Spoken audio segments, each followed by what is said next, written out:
So please welcome Susan Franzblau and her story titled Clitoral Thinking.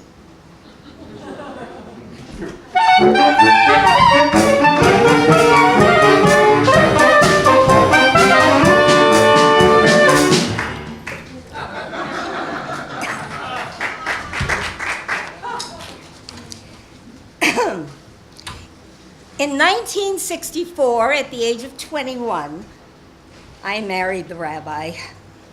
It was empty-headed and counterproductive, but inevitable at the time, given that it was decided by my clitoris. You see, men are not the only ones who think with their sex organs, but clitoral thinking was not the only factor behind my choice to marry the rabbi. Don't forget the 1950s. All women, we were told, ran on closely monitored biological clocks. Tick-tock. So, 18 years old, do you have a boyfriend yet? Has he proposed? How many children do you want? What? You want to work? Or wait to have your first child? Selfish of you, isn't it? 21 years old, almost old maid status, if you're still without a mate, male, that is. Just one child? No, you need to have more than one, of course, so it won't be lonely. And no one wanted to be without a man. It brought up visions of wrinkles, drying up and wasting away, loneliness, Emily Dickinson. For me, truth be told, I never played with dolls, did not babysit much because I was really not fond of babies.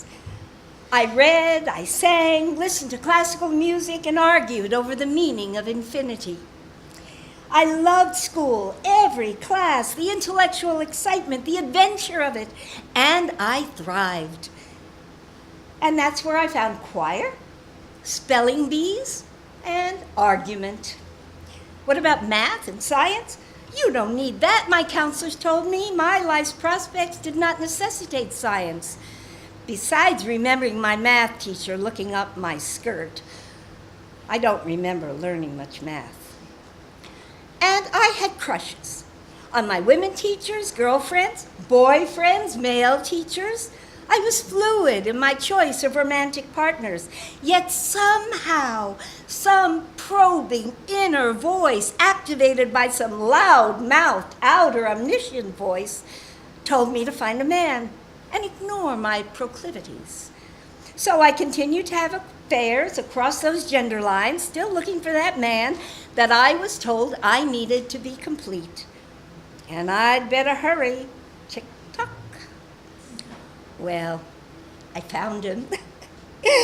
While doing my job of plugging in and pulling out the cords of the 1961 switchboard at the University of Judaism on Sunset Boulevard, I looked up, and there he was. Premature gray hair, tanned with intense blue eyes, 5'10" of hardened body, smile to die for, and those lips. A rabbi walked into the University of Judaism and fully into my life. He actually worked there with young people, his desired occupation, he told me later. Oh, never, never, he told me before he married me, would he be a rabbi with a congregation. Oh, no. He wanted to teach and work with youth. And for me, not having a congregation meant freedom, adventure, the prospect of seeing the world and not being stuck with the rituals of religious observance. And eventually, I would have babies with this man with 2 PhDs, who just happened to be a rabbi. He told me he had the largest porno collection in the village of New York. He told me about the many benders he went on and his fondness for B&B and scotch. He introduced me to marijuana. We had great sex, which included my orgasms. So I figured I could marry him, fulfilling the demands of 1950 gender obligations, but he wouldn't be an ordinary man. Also, he was 18 years older than me, which at that time seemed exotic. I fell in lust. I chased him for 2 years, finally posing an ultimatum: either marry me or forget it. I stood outside his window spying on him for 6 weeks while I pretended to live my life without him. He gave in. When I asked him, because he didn't say it, if he loved me, he gave me his all too familiar retort: "What's there not to love?" Okay. I blamed society and the rabbi's lying eyes, and who's left? Oh yeah, me. A little psychoanalytic music, please. 1, 2.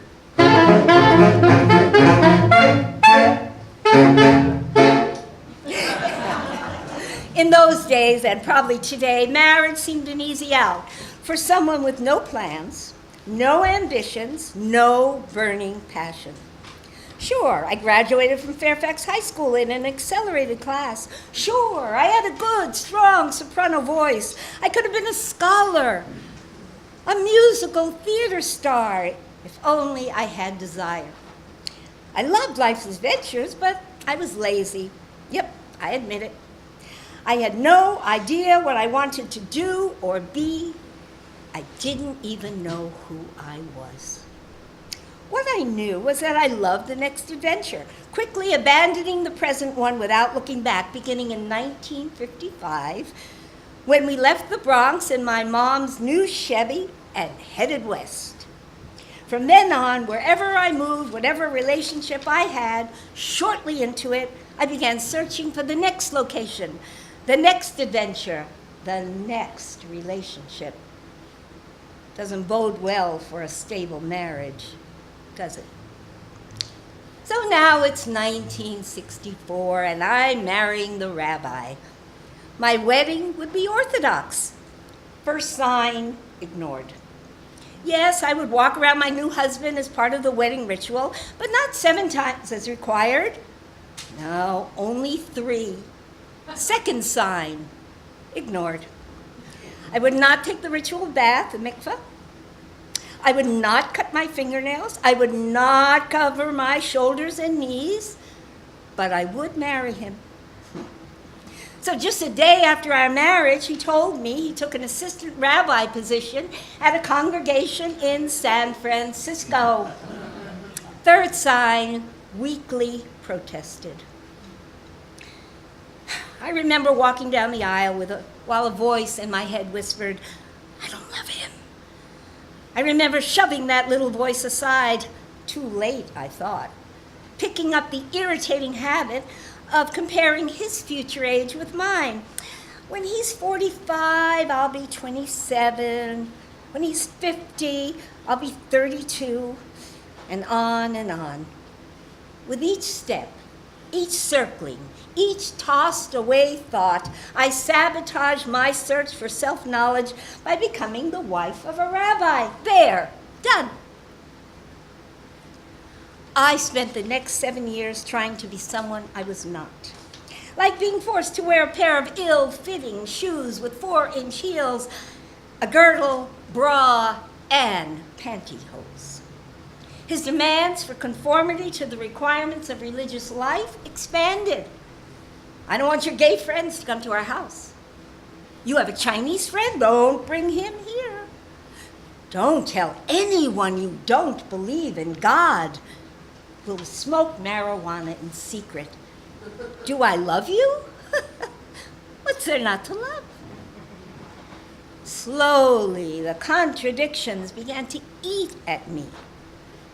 I remember vividly, as I moved towards atheism, trying to control my laughter during Sukkot services, as the rabbi held a palm frond in one hand and a citrus fruit in the other. I remember sitting on the dais during religious events, surreptitiously carving penises out of melting candle wax. I grew more anxious, needing Valium during the day and sleeping pills at night. I knew something was wrong, but I had no language for it. Just sensations, feelings, but no words for the inchoate need to escape. I didn't even know what exactly I was escaping from, or where I wanted to go. Then one day, in 1968, a friend gave me a book she thought I might like. The book, Betty Friedan's The Feminine Mystique, second edition. It explained how the politics of gender in the 1950s defined women solely through our relationships with men as wives, mothers, helpmates, prostitutes, which strangled us and held us captive to a societal demand that we be compliant and silent. An emotional light bulb went off, and then everything about my life changed. Every emotion made sense. My inchoate resistance finally had language, and I had an identity. I was a feminist. I read more omnivorously, and with each enlightening feminist tract, my resistance grew. I could no longer tolerate being the rabbi's wife, chained to a religion and a life that was not authentically me. Not only did the need to escape make sense, but I could see where I needed to go. So for the next 10 years, I educated myself all the way through a PhD. I didn't look for another adventure. This was adventure enough. So at 74, I have the time and the leisure to reflect back on my life. Not every choice was perfect. Some paths led to dead ends. Relationships are still struggles for me. I love arguments too much. And we had to resort to masturbation to rein in my wildly varied clitoral proclivities. Singing with choirs satisfies my need to perform. But what Betty Friedan and many other feminist writers and activists have taught me still burns in my soul. As women, we have the freedom to make our own choices, which may or may not include marriage and children.